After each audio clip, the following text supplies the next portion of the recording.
اعوذ باللہ من الشیطان الرجیم بسم اللہ الرحمن الرحیم۔ السلام علیکم۔ قوم کی تاریخ کی پہچان ہے 14 اگست۔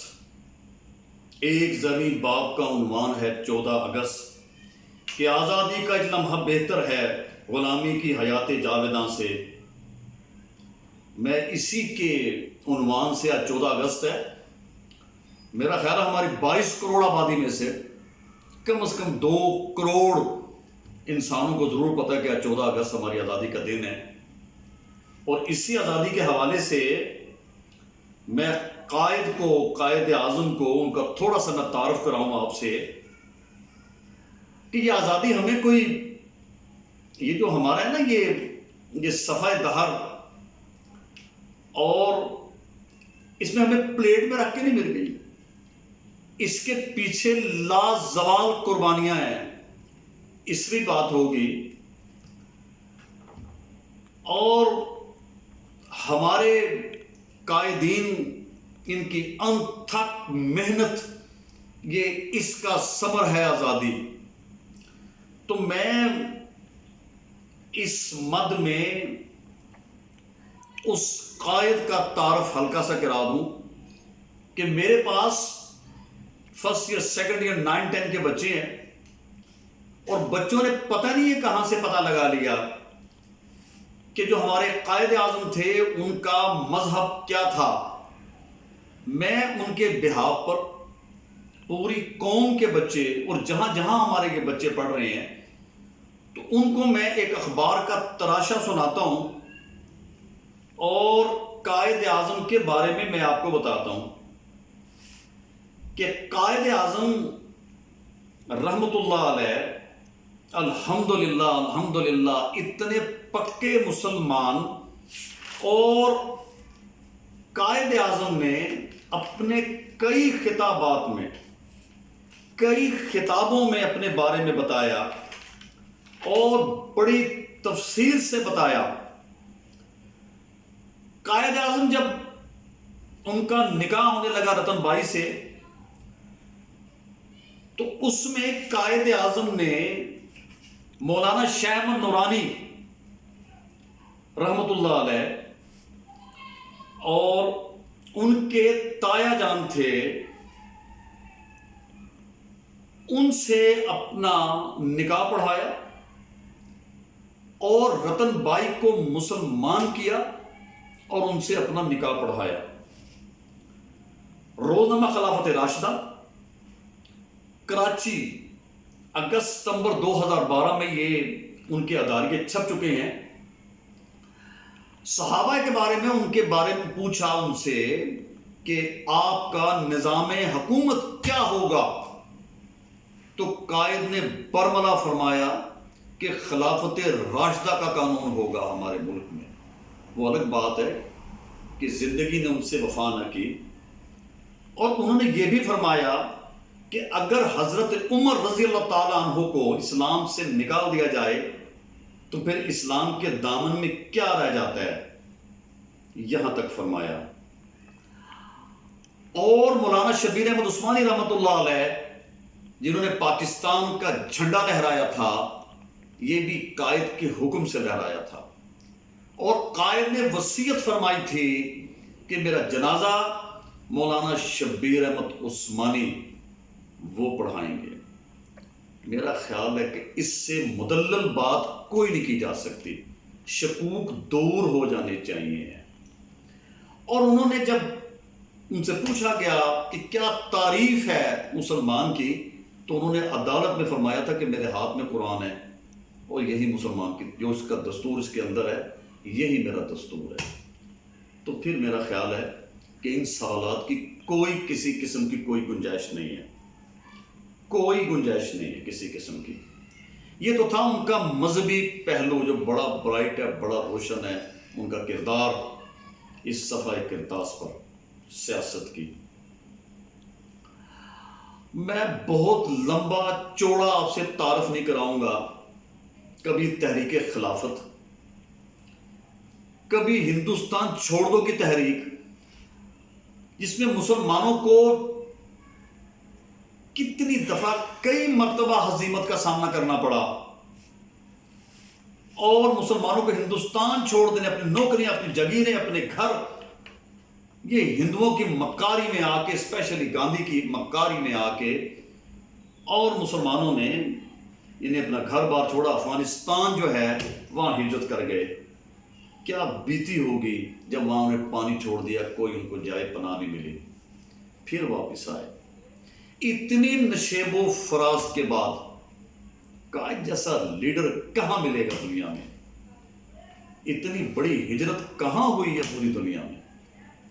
جلیانوالہ باغ، بچے بڑے سوال اٹھاتے ہیں، ان باتوں کا انہیں بڑا پتہ ہے۔ جلیانوالہ باغ میں جب جنرل ڈائر نے فائر کھول دیا، اپنا برین گن کا، مشین گن کے فائر کھول دیے، ساری دنیا بھاگ گئی تھی، قائد کھڑے رہے ڈٹ کر وہاں پر۔ سوال کیا کہ آپ کو اپنی جان عزیز نہیں تھی؟ فرمایا کہ اگر میں بھی چھوڑ کے چلا جاتا سٹیج، تو دنیا نے کہنا تھا جس قوم کا لیڈر بزدل ہے، وہ قوم آزادی کیسے حاصل کرے گی؟ یہ ایسا نہیں ہو سکتا۔ تو قائد کھڑے رہے۔ یہ تھے ہمارے قائد کا تھوڑا سا تعارف، اور میں آتا ہوں تھوڑی سی دیر میں کہ کہنا ہے مجھے آج، مجھ کو بس اتنا جناب سے گر ہو سکے تو جوڑیے رشتہ کتاب سے، ہم نشینی اگر کتاب سے ہو، اس سے بہتر کوئی رفیق نہیں۔ لیکن یاد رکھیے اس 14 اگست میں ہمیں نہیں بھولنا اپنے کشمیری بھائیوں کو، ان کو فراموش نہیں کرنا۔ آج کا دن اس عہد کی تجدید کا دن ہے کہ ہمارے کم و بیش 2 کروڑ مسلمان ہندو غاصبوں، ان کی فوج اس کے نرغے میں ہے، لیکن ان کے پائے استقلال میں ذرا جنبش نہیں آئی۔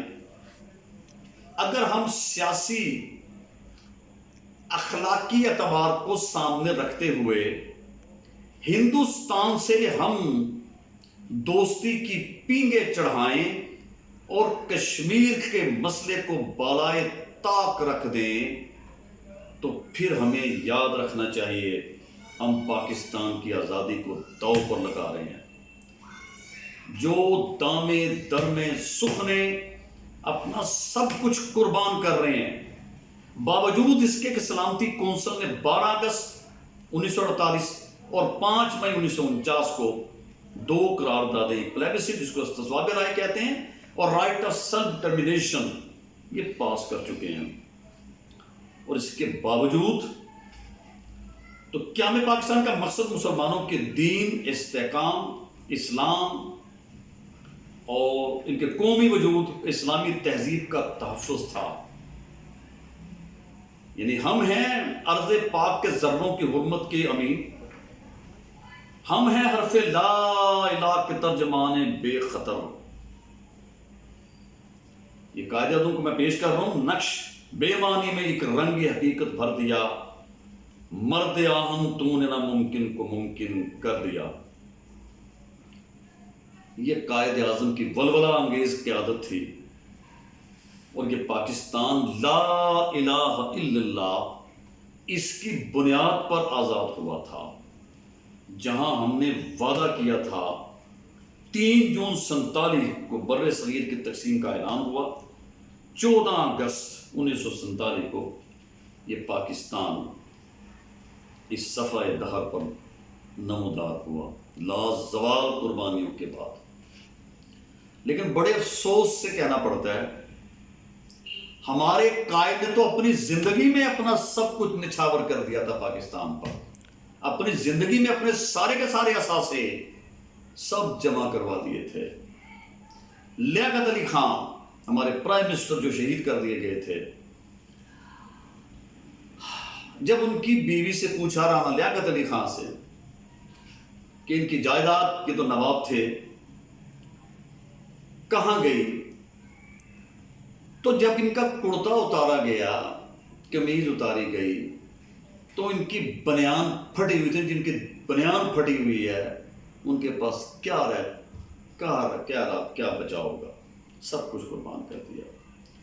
آج کے ہمارے لیڈر، آج کے ہمارے سیاستدان، خدا کے لیے ان کا عشر عشیر ہی کوئی قومی خزانے میں جمع کرا دیں تو تب تو آپ کہیں کہ قائد، ہمارا قائد اعظم، اور بڑی شد و مت سے ان کا نام لیا جاتا ہے۔ لیکن افسوس، صد افسوس، ہمارے ہاں 9 مئی، جس کو شاید تاریخ کے اوراق میں بلیک ڈے کے نام سے یاد رکھا جائے گا، ہمارے انہی مسیحاؤں نے وہ ہماری فوج، وہ دیکھیں اختلافات، زخم کو زخم، یعنی بڑے طریقے سے کوئی اختلاف ہے تو یہ بتایا جائے، اور اتنا بڑا سرکل ہوتا ہے، انسان مختلف، یعنی اسپیکٹرم جو ہوتا ہے، اس کا امتزاج ہے، اتنے بڑے دائرے میں کئی چھوٹے چھوٹے اسپاٹ ہوتے ہیں، ان کو فل کیا جاتا ہے۔ انسانی کردار اسی طرح ہی ہے، یہ امتزاج ہے مختلف حوالوں سے کسی بہت بڑے کردار کا۔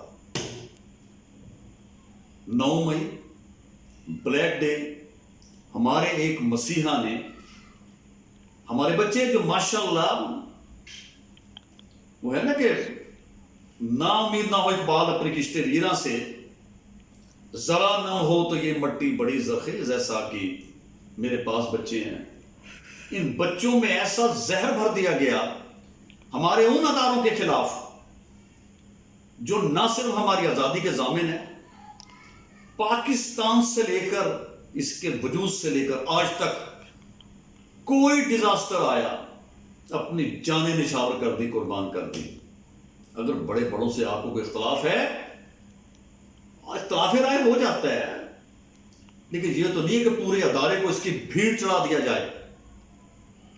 9 مئی کا واقعہ، جو زہر آلود تقاریر کی گئی اپنے یعنی اقتدار کو واپس لانے کے لیے، دیوانہ وار اقتدار کے ایوانوں میں پہنچنے کے لیے، جو قوم کو تقسیم کرنے کی کوشش کی گئی، خدا نہ خواستہ اگر وہ اپنے مذموم مقاصد میں کامیاب ہو جاتے، جو نہیں کامیاب ہونا تھا، کیونکہ ہمارے شہداء، ہمارے غازی، جنہوں نے لازوال قربانیاں دی ہیں، ٹینکوں کے آگے لیٹ گئے اس ملک کے دفاع کے لیے۔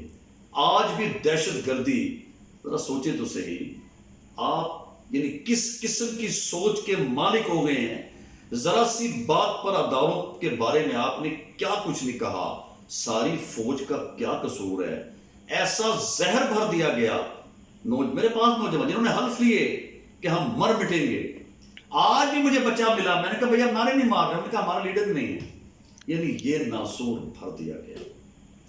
یہ قوم کے بچوں سے مجھے امید ہے کہ انشاءاللہ یہ واپس آئیں گے، اور جو مذموم مقاصد کی تکمیل کے لیے ایم عالم جیسے لوگ، جن کو دنیا زیر نہ کر سکی، انڈیا کے تیارے زیر نہ، مجھے اعزاز حاصل ہے کہ 92 میں جب میں گیا ایئر فورس میں روڈ پہ تھا، تو مجھے میرے بھائی سعید انٹرنیشنل ہاکی پلیئر، انہوں نے بتایا کہ شخص کو جانتا ہے، میں کہا نہیں، وہ سادہ انسان، ونگ کمانڈر ایم عالم، ان کے کاندھے پہ یہ پرنا تھا، اور میں نے کہا نہیں میں تو نہیں جانتا، میں نے کہا یہ وہ شخص ہے، تو مجھے اعزاز حاصل ہے کہ میں نے ان کی زیارت کی ہے۔ ہاں، ان کے مجسموں کو یعنی پاؤں تلے رون ڈالا، یہ اللہ رب العزت کا خاص کرم ہے۔ ہمارے وہ شہداء جو زندہ ہیں، جن کو اللہ پاک فرمانے کی زندہ ہیں، ان کی یہ حرمت، ان کی یہ برکت سی کہ اللہ پاک نے 9 مئی اس قوم کو بچا لیا، بہت بڑی تباہی سے بچا لیا، ورنہ مقصد کچھ اور تھا۔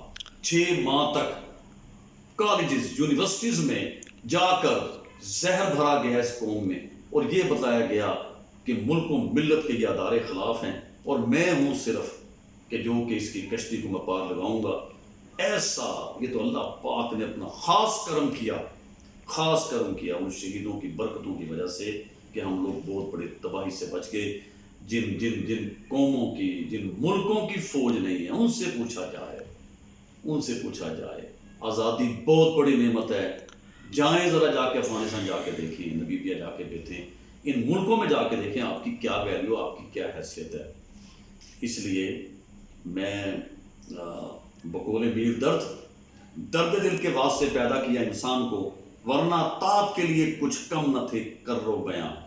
میری التجا ہے اقتدار میں کے ایوانوں میں بیٹھے ہوئے لوگوں سے کہ خدا کے لیے لا الہ الا اللہ کی بنیاد پر یہ ملک لیا تھا۔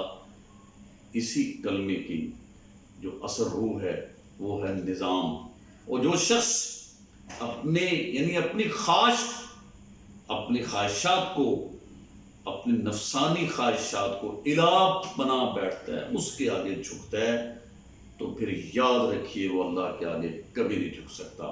جو شخص چاہے جتنا مرضی افلاطون، سائنس کی دنیا میں آئنسٹائن اور وہ ڈارون اور بھائی وہ بڑے بڑے جے تھامسن اور نیوٹنز، یعنی ان کا بھی امام ہو، اور اکنامکس کی دنیا میں آدم سمتھ اور ارسطو کو مانتا ہو، اور بڑی دنیا جہان کا جہاں دیدہ ہو، لیکن اگر وہ مذہبی لحاظ سے ضعیف ہے، وہ قبروں کا پجاری ہے، وہ کسی اور کا غلام ہے، وہ کبھی خوددار نہیں ہو سکتا۔ قوم کی کشتی کو وہی پار لگائے گا کہ جو لا الہ الا اللہ پر یقین رکھتا ہو۔ اور بطور علامہ اقبال کے کہ ابس شکوہ تقدیر یزداں، تو خود تقدیر یزداں کیوں نہیں ہے۔ جب تک ہم اپنی ذات پر اور اللہ کی ذات پر پورا یقین اور بھروسہ نہیں کریں گے، اور ہم خدا کے لیے یہ موبائل سے باہر نکلیں، اگر آپ کو استعمال کرنا تو اس سے استفادہ کریں اور اپنے آپ کو تاریخ کے اوراق میں غوطہ زن کریں کہ کتنی مشکل سے ہم نے یہ وطن حاصل کیا، ہمارے شہیدوں نے کیا کردار ادا کیا، اور آج تک آزادی کی شمع کے لیے اپنی جان کے نذرانے پیش کر رہے ہیں۔ اپنے اذہان کو پاک فوج، فضائیہ، نیوی، ان کے ثبوتوں سے ان کے اپنے دلوں میں، اپنے ذہنوں میں محبت پیدا کیجیے۔ یہی لوگ ہیں جو ہر آڑے وقت میں کام آتے ہیں، اور اگر خدا نہ خواستہ ان سے بے رخی برتی گئی، پاکستان ہے تو ہم ہیں، اور اگر خدا نہ خواستہ وطن ہی نہیں ہے تو ہمارے وجود کا کوئی فائدہ نہیں ہے۔ یہ ملک بڑی قربانیوں سے ملا ہے، کوئی تالے آزما، انشاءاللہ قیامت کی صبح تک اس کو کوئی نقصان نہیں پہنچا سکتا۔ آپ اپنی صفوں میں اتحاد پیدا کیجئے، اور ایسا نہ ہو کہ چلتا ہوں تھوڑی دور ہر ایک تیز لوگوں کے ساتھ، پہچانتا نہیں ہوں کہ اپنے راہبر کو میں، اپنے راہبروں کو پہچانیں۔ ہمارا رہبر اللہ، اس کے رسول ہیں، اسی کی بنیاد پر یہ ملک حاصل کیا تھا۔ اس سے استفادہ کریں اور وعدہ کریں کہ ہم انشاءاللہ تعالیٰ کسی تالے آزما کے نعروں میں نہیں آئیں گے، اور ہم اپنی مسلح افواج سے انتہائی محبت کریں گے جو ہماری سرحدوں اور نظریات کی محافظ ہے۔ اللہ حافظ۔